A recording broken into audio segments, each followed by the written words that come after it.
Hi అండి, నమస్తే. ఆంధ్రపారిస్ ఫుడ్కి స్వాగతం. ఈరోజు వీడియోలో ఆరికలతో అన్నం ఎలా వండుకోవాలో మీతో షేర్ చేసుకుంటాను.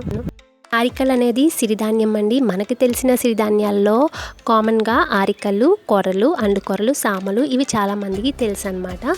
సో ఈ ఆరిక బియ్యం వండుకున్నట్టే మిగతా సిరిధాన్యాలని కూడా సేమ్ ప్రాసెస్లో వండుకోవాలి. మరి ఈరోజు అయితే ఆరికల బియ్యంని ఎలా వండుకోవాలో చూడండి. ఇక్కడ నేను ఒక 2 గ్లాసుల ఆరికల బియ్యం తీసుకున్నాను. 2 చిన్న గ్లాసులు అనమాట. సో వీటిని 2 సార్లు శుభ్రంగా కడిగేసుకొని నైట్ పూట వాటర్ అంతా మునిగేంత వరకు నీళ్ళు పోసుకొని ఉంచుకోవాలి. అదే మీరు మార్నింగ్ వండుకోవాలంటే కనుక నైట్ పూట నానబెట్టుకోండి, లేదా ఈవినింగ్ వండుకోవాలంటే కనుక మార్నింగ్ పూట నానబెట్టుకోండి. ఫైబర్ ఎక్కువ ఉంటుంది కాబట్టి కంపల్సరీగా ఇవి నానితేనే మనకి అరుగుదల అనేది ఉంటుంది.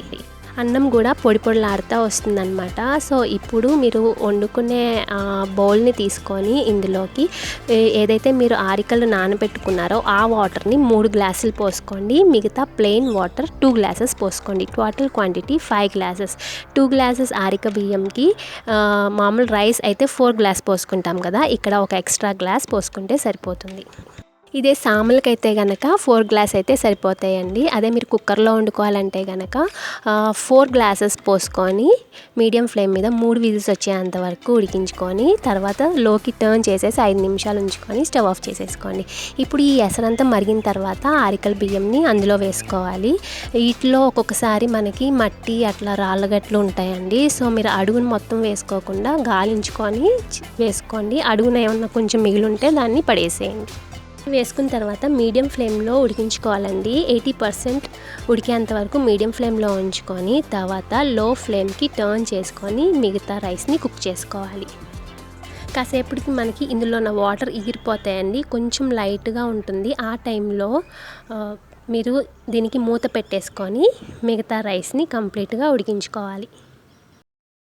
మీరు కనుక ముందే మూత పెట్టేసుకుంటే అన్నం అయిపోతుంది, టేస్టీగా ఉండదన్నమాట. ఇప్పుడు మూత తీసుకొని ఒకసారి చెక్ చేసుకోండి. ఈ బియ్యం కనుక గిన్నెకి అంటుకుంటే రైస్ కంప్లీట్గా ఉడికిపోయినట్టే. స్టవ్ ఆఫ్ చేసేసుకొని సర్వ్ చేసుకోండి. ఈ రైస్లోకి వేపుళ్ళ కన్నా మనకి గుజ్జు కూరలు, పులుసు కూరలు అయితే బాగుంటాయి. సో చూశారు కదా, హోప్ మీకు ఈ వీడియో నచ్చింది అనుకుంటున్నాను.